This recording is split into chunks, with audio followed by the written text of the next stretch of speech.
उत्तर प्रदेश में बारिश का सिलसिला जारी है। सोमवार को भी प्रदेश के कई हिस्सों में झमाझम बारिश हुई तो कहीं कहीं पर बादल छाए रहे। मौसम में आए इस बदलाव की वजह से तापमान में भी अच्छी खासी गिरावट आई है।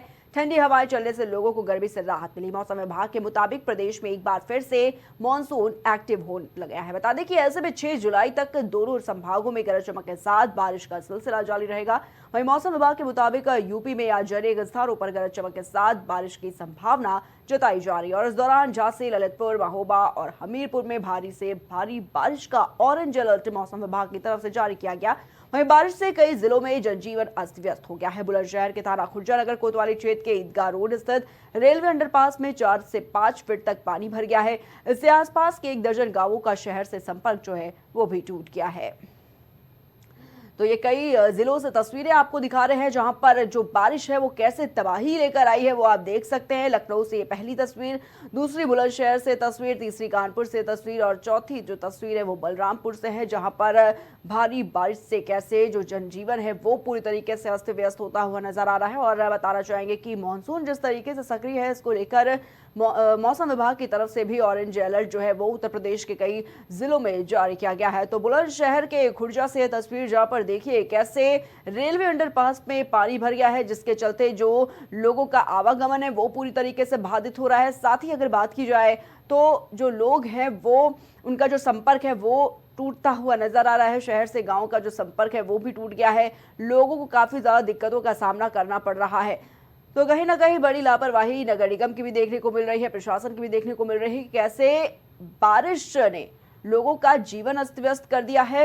पूरी तरीके से जो सड़कें हैं वो जलमग्न हो चुकी हैं जिसके चलते जो लोगों का आवागमन है पूरी तरीके से बाधित होता हुआ नजर आ रहा है। तो ये 4 जिलों से इस वक्त तस्वीरें आपको दिखा रहे हैं। ये पहली लखनऊ से तस्वीर जहां पर झमाझम बारिश का दौर देखने को मिल रहा है। दूसरी बुलंदशहर से तस्वीर जहां पर लोगों का आवागमन ही बाधित हो गया है। काफी दिक्कतों का सामना लोगों को करना पड़ रहा है क्योंकि जो रेलवे अंडरपास है वो पूरी तरीके से पानी में डूबता हुआ नजर आ रहा है। कानपुर से तीसरी तस्वीर जहां पर सड़कों पर देखिए किस तरीके से जलभराव की समस्या हो गई है। बलरामपुर से भी तस्वीर जहां पर कैसे जो मानसून है काफी एक्टिव है और इसके चलते लोगों को गर्मी से थोड़ी राहत जरूर मिली है। लेकिन जो तस्वीरें सामने आ रही हैं किस तरीके से सड़कों पर पूरी तरीके से जलभराव की स्थिति जो है वो देखने को मिल रही है और ऐसे में जो लोगों का आवागमन है पूरी तरीके से बाधित हो रहा है। लोगों को काफी समस्याओं का सामना भी इस मानसून में करना पड़ रहा है।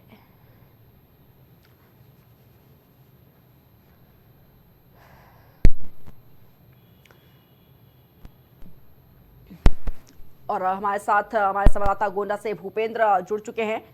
भूपेंद्र, जिस तरीके से देखा जा रहा है मानसून एक्टिव हो चुका है। मौसम विभाग की तरफ से ऑरेंज अलर्ट भी उत्तर प्रदेश के कई जिलों में जारी किया गया है। बात अगर गोंडा की जाए, किस तरीके का मौसम इस वक्त गोंडा में नजर आ रहा है, साथ ही क्योंकि कई जगहों से तस्वीर हम आपको दिखा रहे हैं दर्शकों को जहां पर जो सड़कों पर जलभराव की एक बड़ी समस्या देखने को मिल रही है। गोंडा की बात करें, कैसे स्थिति, कैसा मौसम इस वक्त नजर आ रहा है भूपेंद्र?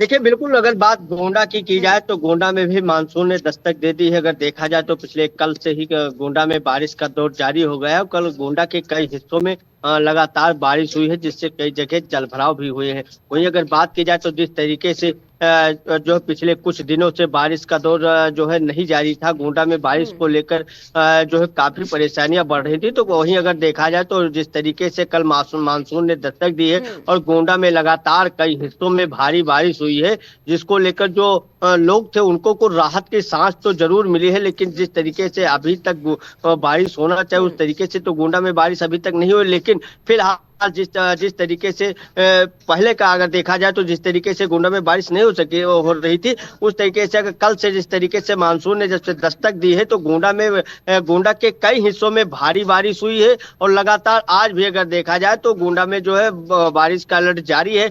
कल देर शाम को गोंडा जिला अधिकारी नेहा शर्मा ने येलो अलर्ट जारी किया था जिसमें कई जिलों में जो है बारिश की चेतावनी दी थी। उसमें गोंडा था, बहराइच था, बाराबंकी, अयोध्या समेत कई ऐसे जिले थे जिसमें येलो अलर्ट जारी किया गया था और भारी बारिश की चेतावनी भी जारी किया गया था। और लोगों से अपील की गई थी कि जो है बारिश होने की संभावना, इससे लोग सतर्क रहे। लेकिन जिस तरीके से मानसून ने दस्तक दी है तो कहीं ना कहीं जो लोग हैं उनमें राहत की सांस तो जरूर मिली है। जी जी भूपेंद्र, अगर बात करें गोंडा में कितना तापमान है इस वक्त और कितनी गिरावट दर्ज की गई है, क्योंकि अगर बात करें मानसून से पहले काफी गर्मी पड़ रही थी और जिससे लोगों को भी काफी परेशानियों का सामना करना पड़ा था, लेकिन जिस तरीके से मानसून ने दस्तक दी उसके बाद तापमान में भी गिरावट देखी जा रही है। गोंडा की बात करें, क्या कुछ तापमान इस वक्त नजर आ रहा है गोंडा में?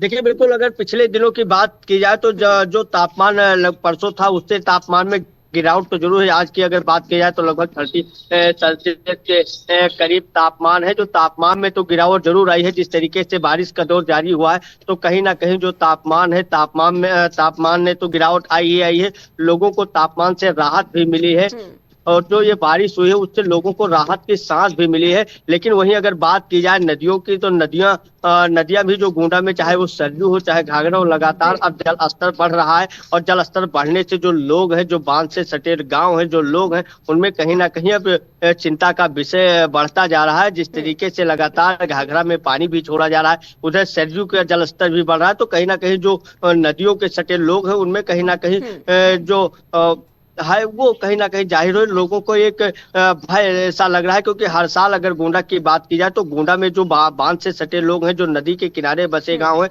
तो बाढ़ के कारण उनकी चिंता बढ़ती जा रही है। जिस तरीके से जलस्तर सरजू और घाघरा का बढ़ रहा है, अभी भी खतरे के निशान से तो फिलहाल घाघरा और सरजू दोनों नीचे हैं, लेकिन जिस तरीके से घाघरा और सरजू का जलस्तर बढ़ रहा है तो कहीं ना कहीं देखा जाए तो जो बांध से सटे लोग हैं, जो नदी के किनारे हैं, उनकी चिंताएं अब बढ़ रही हैं। जी बिल्कुल भूपेंद्र, क्योंकि कई ऐसे जिलों से भी खबरें सामने आई जहां पर जो नदियों का उफान है वो काफी ज्यादा देखने को मिल रहा है। ऐसे में जितने भी घाट हैं उनको खाली कराने का काम किया जा रहा है प्रशासन की तरफ से। अगर बात की जाए गोंडा में जो नदियां हैं वहां पर कैसे स्थिति है? क्या जो आसपास की घाट है उनको खाली कराने का काम देखा जा रहा है गोंडा में भी? देखिए बिल्कुल, अभी तक तो ऐसा कोई मामला निकल कर सामने आया है कि गांव जो खाली का है। लेकिन फिलहाल जो जब बाढ़ आती है, जो घाघरा नदी हो चाहे सरजू हो, जो अपने खतरे के निशान से ऊपर जाती है, तो प्रशासन के द्वारा जो नदी बांध से सटे गांव होते हैं, जो नदी के किनारे गांव होते हैं, उनको खाली जरूर कराया जाता है। लेकिन फिलहाल अभी तक गोंडा में ऐसा दौर नहीं जारी हुआ है, ना ही इतना जो है अभी तक पानी आया है नदियों में जिससे उन गांवों को खाली कराया जाए। लेकिन फिलहाल गोंडा जिला अधिकारी के निर्देश पर जो बाढ़ खंड है वो अपनी कमर कस ली है। और जिस तरीके से अगर देखा जाए तो बांध के किनारे लगातार मरम्मत का कार्य जारी है, बांधों की लगातार निगरानी की जा रही है, कई बाढ़ चौकियां बनाई गई हैं जिससे जो बांध से सटे लोग हैं उनको किसी प्रकार की कोई दिक्कत ना होने पाए। वहीं अगर बात की जाए तो जिस तरीके से अगर देखा जाए तो पिछले साल से लेकर और अभी तक तमाम जो है कई करोड़ के बजट आए हैं बांध की मरम्मत के लिए। लगातार बांध पर मरम्मत की जा रही है। कई जगह ऐसे ठोकर बनाए गए हैं जिससे जो गांव बसे हैं, गांव के किनारे ठोकर बनाए गए हैं कि जो नदी की धार होती है, जो पानी का बहाव होता है, उसको दूसरी तरफ मोड़ा जा सके, जिससे जो घाघरा का जो बांध है उसका बचाव किया जा सके। चाहे एली परसौली हो चाहे नकहरा हो, ऐसे कई बांध हैं जिस पर जो है प्रशासन की तरफ से कड़ी निगरानी रखी गई है। और प्रशासन का एक चुनौती बना हुआ है कि बांध को रोकने के लिए लगातार प्रशासन का प्रयास जारी है। क्योंकि अगर जो बाढ़ का पानी आता है तो कर्नलगंज और तलबगंज दो तहसील ऐसी होती हैं गोंडा की जो प्रभावित होती हैं, और जिसमें जो तहसील कर्नलगंज और तलबगंज दोनों तहसीलें के लगभग कई हजार आबादी है जो बाढ़ से प्रभावित होती है, जिसको लेकर प्रशासन द्वारा कमर कस ली गई है। लगातार डीएम गोंडा नेहा शर्मा के द्वारा लगातार मॉनिटरिंग की जा रही है, बांध का निरीक्षण लगातार किया जा रहा है और बांध पे कई पुकलैंड और जेसीबी की मदद से जो बांध जगह जगह कटे पिटे होते हैं उनका लगातार मरम्मत कराया जा रहा है, जिससे आने वाले जो है बाढ़ और घाघरा का बढ़ता जलस्तर देखकर लोगों के लिए कहीं ना कहीं जो मुसीबत बढ़ रही है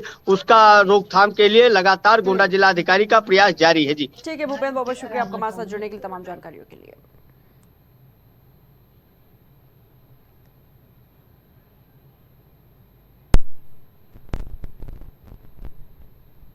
इस बुलेटिन में फिलहाल के लिए इतना ही। आप देखते रहिए प्राइम टीवी।